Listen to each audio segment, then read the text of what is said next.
Bapak, Ibu, dan saudara-saudara yang dikasihi Tuhan, selamat malam, shalom. Senang kembali bisa menyapa Bapak, Ibu, dan saudara-saudara yang kekasih satu iman dalam refleksi malam hari ini.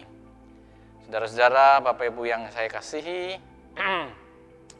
begitu mudahnya kita memang sekarang ini dalam hal teknologi, begitu mudahnya kita dengan segala sesuatu yang membuat kita khususnya teknologi komunikasi untuk menjangkau hal-hal yang tidak terjangkau di masa lalu. Hal-hal yang tidak mungkin pada masa lalu begitu mudah sekarang. Hal-hal yang tidak bisa kita lakukan di masa lalu sekarang begitu gampang. Hanya digerakkan oleh satu jari dengan jaringan sudah semuanya beres. Kita bisa mendapatkan apa yang kita mau, informasi yang kita mau, hal-hal yang kita mau untuk menjadi baik itu membuat kita sekedar untuk hiburan atau memang untuk menambah pengetahuan kita atau untuk menjawab rasa penasaran kita atau untuk kemudian bisa terhubung dengan yang lain melalui media-media sosial atau hal-hal yang lain lah yang dulu tidak bisa sekarang justru begitu mudah kita lakukan. Ada banyak hal positif yang kita bisa petik dari kemajuan-kemajuan khususnya di bidang teknologi komunikasi. Kita begitu dimudahkan, bisa berselancar kemana saja, kita bisa menikmati apa saja, kita bisa dipuaskan dengan apa saja, informasi dan lain sebagainya bisa kita segera unduh dan miliki begitu cepat. Nah, itulah kemudahan-kemudahan, itulah hal-hal yang bisa salah satunya yang bisa kita dapatkan dari kemajuan-kemajuan dari teknologi kita ini. Tetapi ada banyak hal juga yang perlu kita waspadai. Karena hal-hal ini bisa menghadirkan sesuatu yang tidak baik bagi kehidupan kita. Bisa tidak baik untuk masa depan kita. Bisa tidak baik juga untuk generasi-generasi yang akan lanjut di masa depan kita, yang akan melanjutkan apa yang menjadi kehidupan kita ini untuk menjalani hidup di masa depan mereka.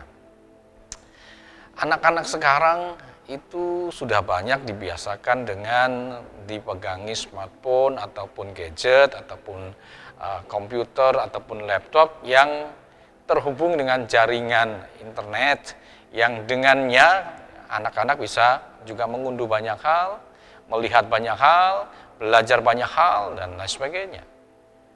Dan hebatnya lagi, tanpa pengawasan seringkali anak-anak ini juga sudah memegang itu, memakai itu, berselancar kemana saja, tanpa ada bimbingan atau tanpa ada pengawasan dari pihak-pihak yang berkaitan dengan itu, dengan orang tua atau kakaknya yang sudah lebih tahu dan pihak-pihak lain yang memang punya kepentingan dan punya kompetensi untuk itu. Makanya kalau kita melihat berikutnya, anak-anak kita ini di satu sisi mereka cerdas. Kata-kata mereka, kosakata mereka begitu banyak, ya. Pertanyaan-pertanyaan mereka mungkin bahkan pertanyaan-pertanyaan yang sangat sensitif, yang sulit untuk kita bisa jelaskan kepada mereka. Karena mereka sudah belajar banyak melalui media internet yang kita sendiri tidak sadari dan tidak awasi. Bapak, Ibu, dan saudara-saudara, penting untuk kita tahu bahwa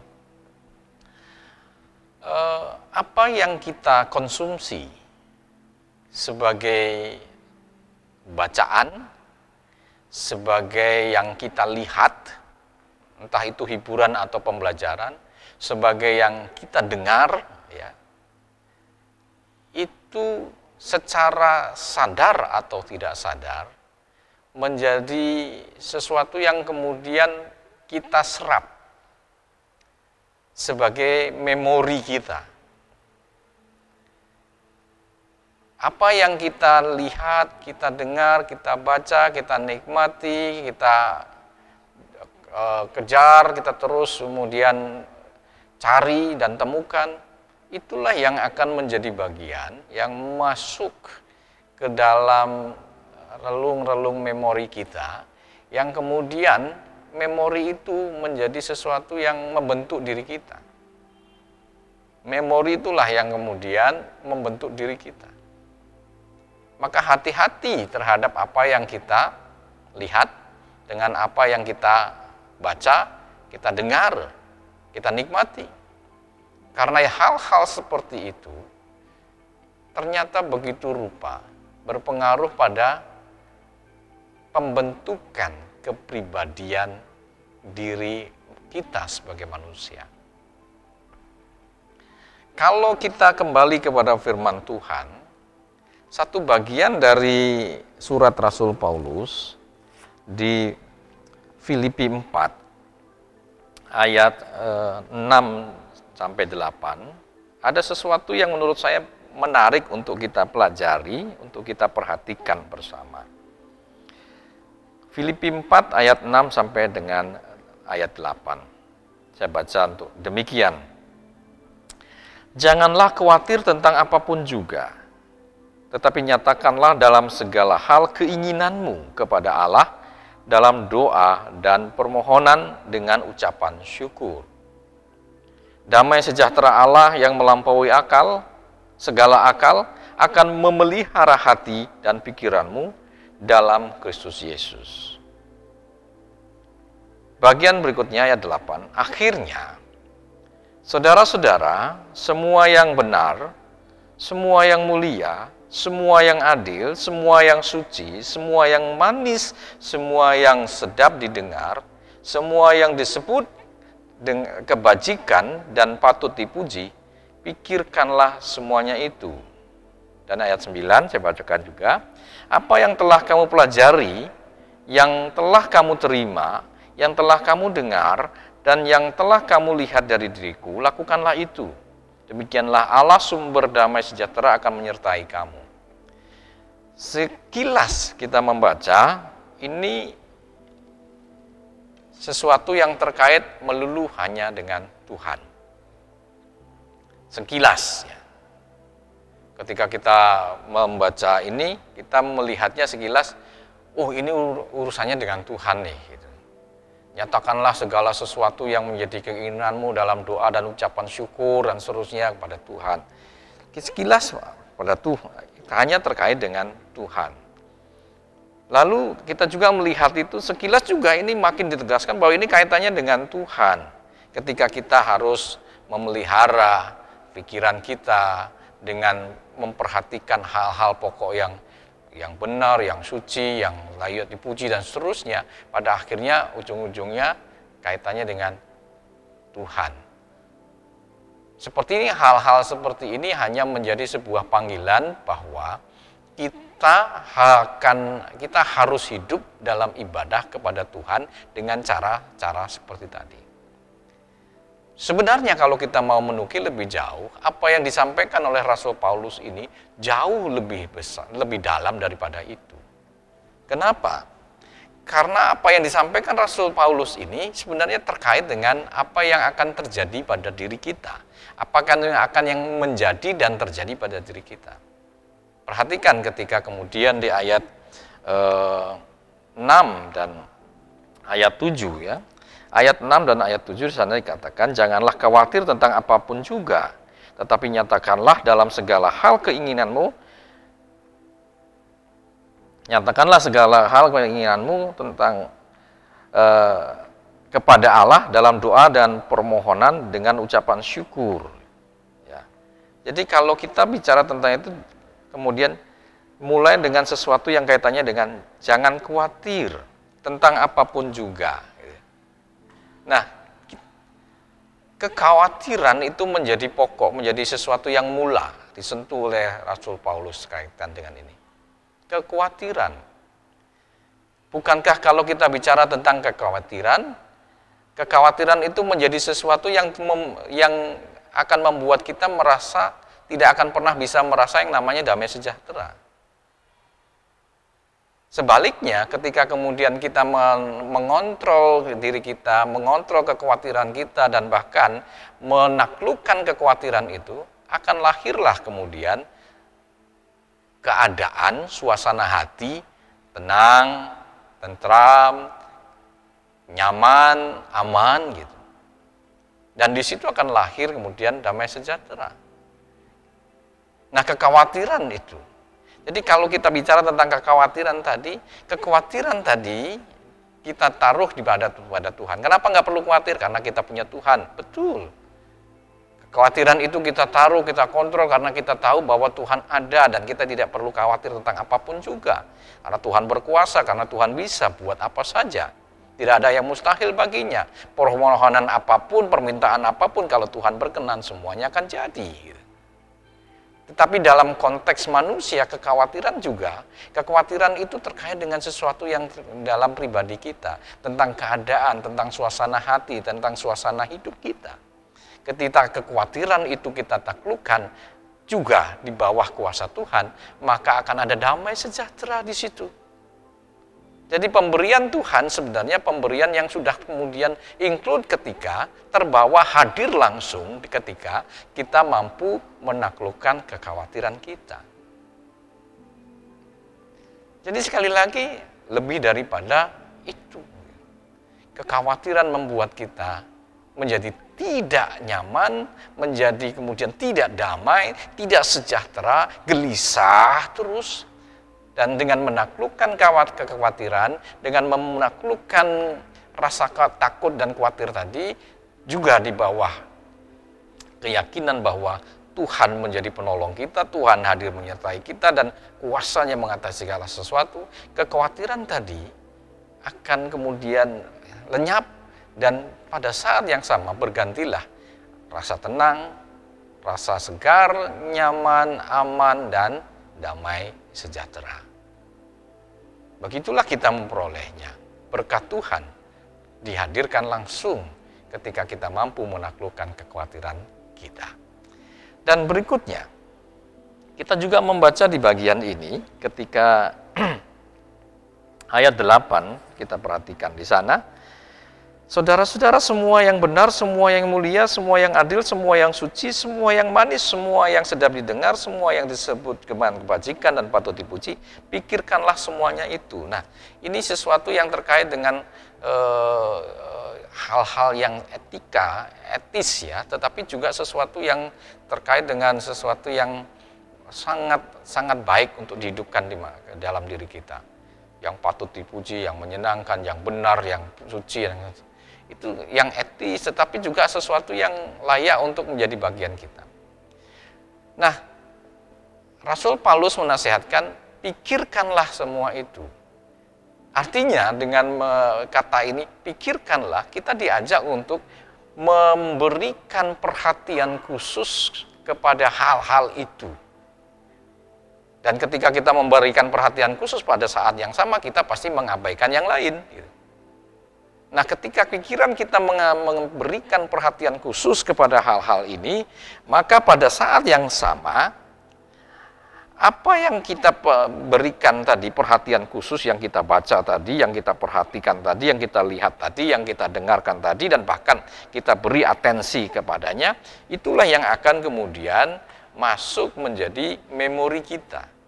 Itulah yang akan menjadi ingat-ingatan kita. Itulah yang kemudian dalam bahasa Tuhan Yesus itu akan menjadi perbendaharaan kita. Nah, dengan perbendaharaan, ketika kita bertolak dari perbendaharaan yang serba baik tadi, maka perbendaharaan itulah secara sadar ataupun tidak sadar, itu yang akan membentuk kita.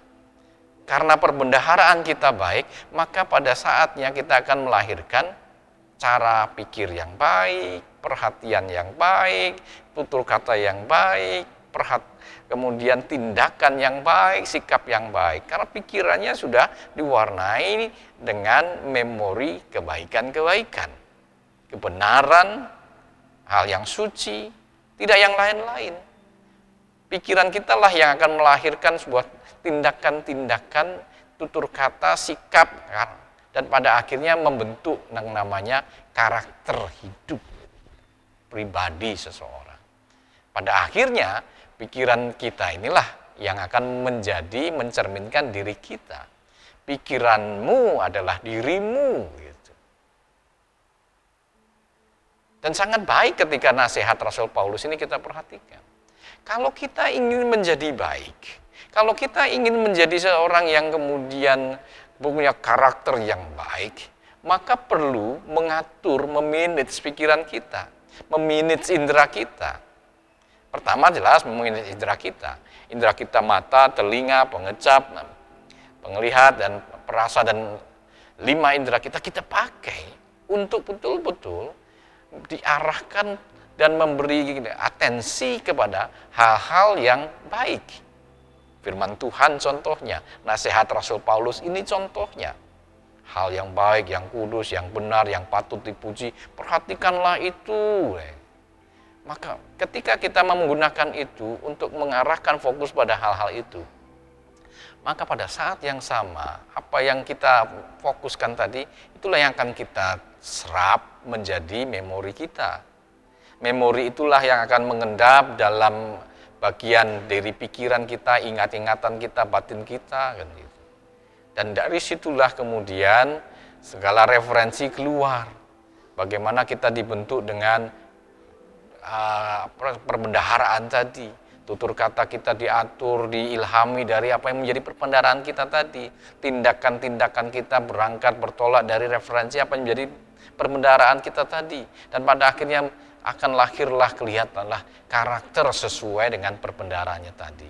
Sekali lagi di sini kita mesti memanage mulai dari indera kita, memanage pikiran kita supaya hal-hal yang baik sajalah yang kita tangkap, yang kita resapkan dan kita simpan dalam memori pikiran dan perbendaharaan hati kita, batin kita.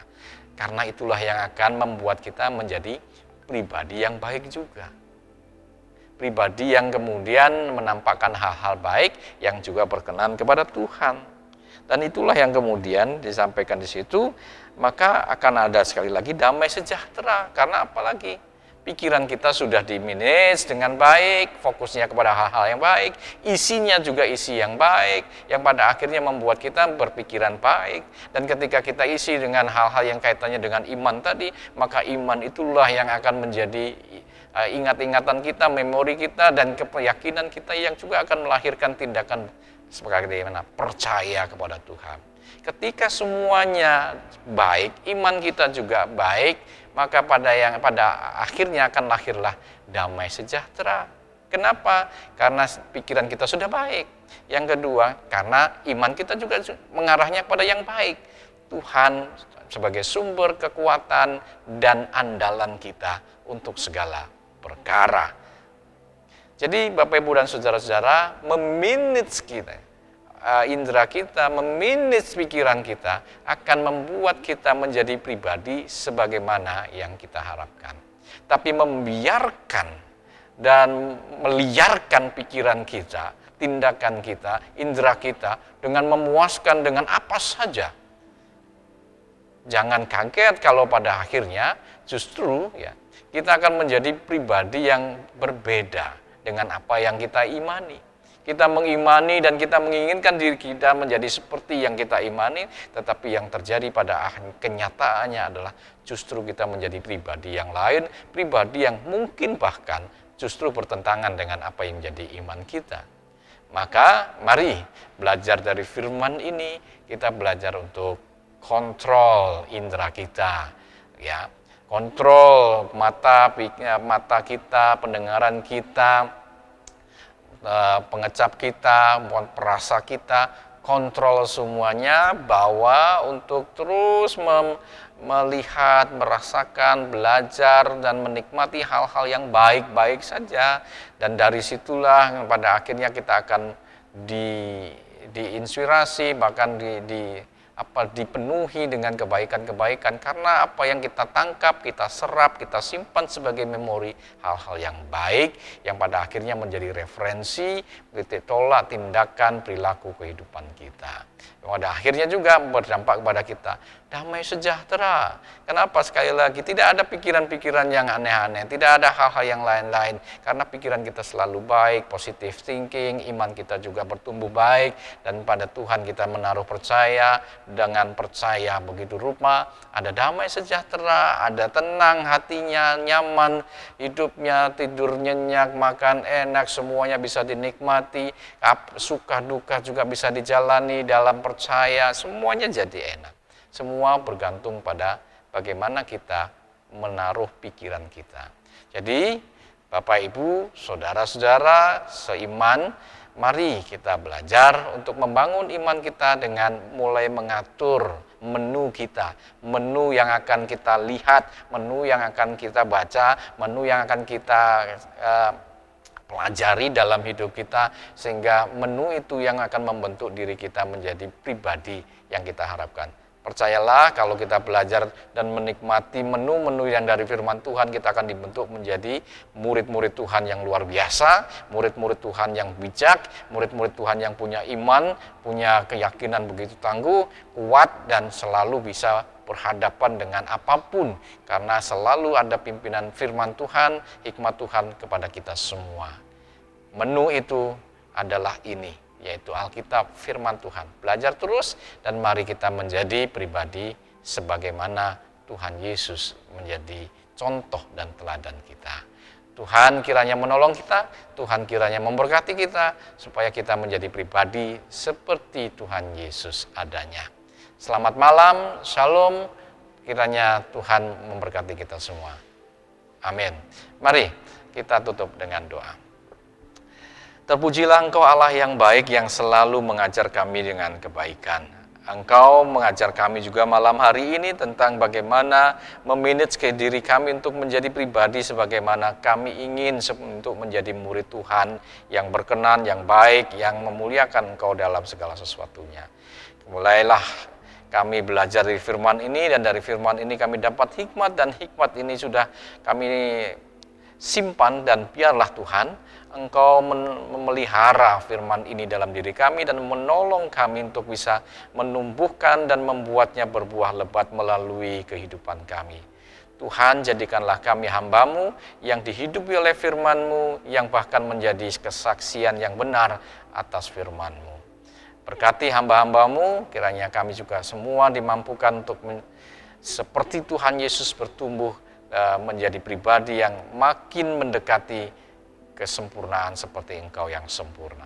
Inilah doa kami Tuhan, di dalam Yesus Kristus, Juru Selamat kami panjatkan di hadirat-Mu. Amin.